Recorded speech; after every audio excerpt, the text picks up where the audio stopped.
Asko ilitzen naiz goizetan, kirol pixa bat egin eta bat, birikak egin baten naiz.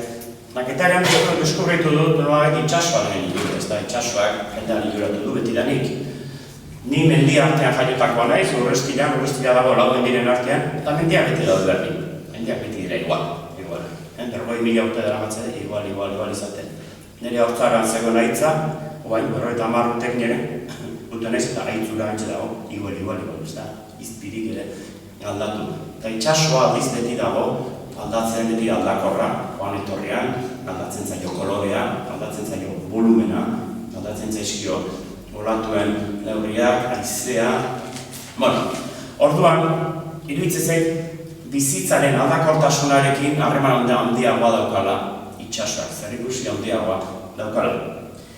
Egia da, gaztetan uste izaten duzu bizitza gauza estable eta finko badala, edo nahi izaten duzu finkoa izatea. Saiatzen zara, urretan ez da, baina gero bizitzak jarritako pareta guztiak gainditzen ditu. Eta, gure hotzu pasan honen, ohartzen zara, bizitza aldakorra dela, beti izango dela aldakorra, iragankorra dela. Eta gure min guztia gatozela, berez, iragankorra dena egonkor bihurtu nahi izatetik. Gure bizitzak esfortzu guztia dira, iragankorra den hori egonkor bihurtu nahi izatea. Horretarako daude sortuak tradizioak, erakundeak, instituzioak, eskontzak, eskolak, gudazkagun rito guztiak, gure festak, gure lagunen artean, astean behin egiten ditugu afariak, impresioa sortzeko ez dela ezer aldatu.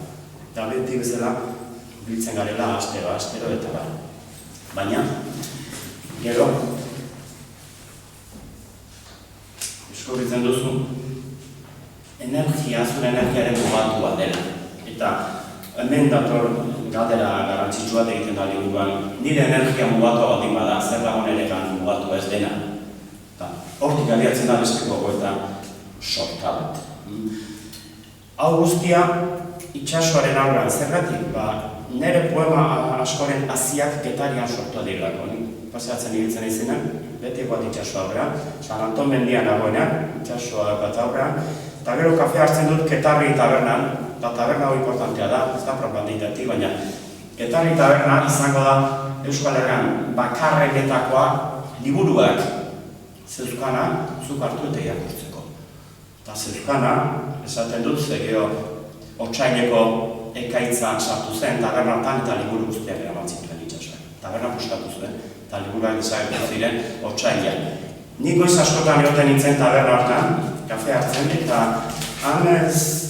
eta beti irakurtzen nuen libura zen Thomas Trastomerren poesia bilduma. Thomas Trastomer da Suediako poeta bat. Nobel saria zuten oin dela 3 urte, eta antzegoen Trastomerren liburuan. Eta hori irakurtzen duen, eta, dut esango nire poemak aginan ezagin hona direnik, baina, pixka bat, nik esatuen, poesia idazten ikasi nahi baldin bat dut. Trastomer ez da maizu txarra izango. Saiatu nintzen Trastomer irakurri eta ikasten, poemak egiten. Eta gero esaten izan zara, otsailean, itxasoa sartu zen eta eraman zituen. Liburu guztiek. Eta hori da ez, izen buruaren nondik norako aurariostutako poemak, nolabait itxasoa eta hazi batzuk utzi dutu nire baitan eta gero itxeak baten nintzen eta han edukitako ideaiek edo han edukitako nola esan, bizioak edo gero etxean poema bihurtzen dituen.